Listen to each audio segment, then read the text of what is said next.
Lai rekonstruētu daudz ogrēniešu iemīļoto Lācīša statuju pilsētas skvērā, pirms aptuveni 10 gadiem tika izsludināta akcija.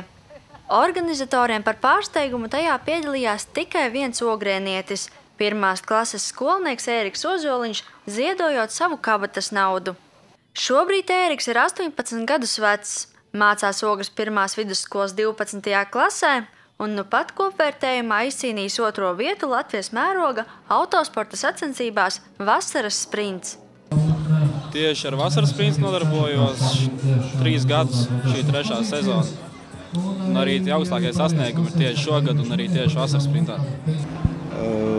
Šī sezona viņam diezgan veiksmīgi ir bijusi.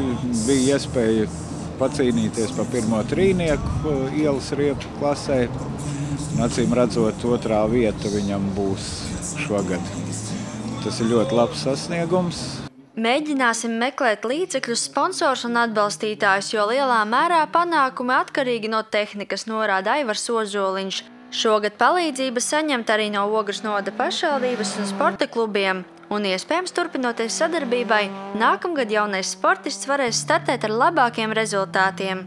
Maijā izveidojām sporta klubu, Ogres TSK, tehnisko sporta veidu klubs. Ar tā palīdzību arī domājam kaut kādā veidā piesaistīt gan interesantus, gan arī varbūt dalībniekus vairāk. Vasaras autosprintā Ēriks spēkiem un prasmēm mērojās ne tikai ar vienaudžiem, bet arī pieredzējušiem rallija braucējiem. Pats gan norāda, lai gūtu panākumus, nepieciešama fiziskā sagatavotība un labas braukšanas prasmes, jo gadās arī bīstamas situācijas. Ir bijis šajā pašā trasē pirms 2 mēnešiem lietas laikā nepiemērotām riepām bija šāda situācija tieši.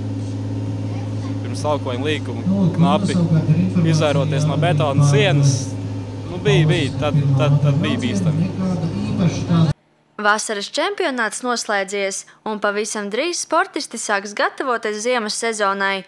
Ēriks tomēr neizslēdz iespēju, ka šogad ziemas sezonā varētu arī nepiedalīties. Viņš mācās 12. klasē, un nākamajā semestrī notiks gatavošanās skolas noslēguma darbiem. Zanda Tereško, Ogres televīzija.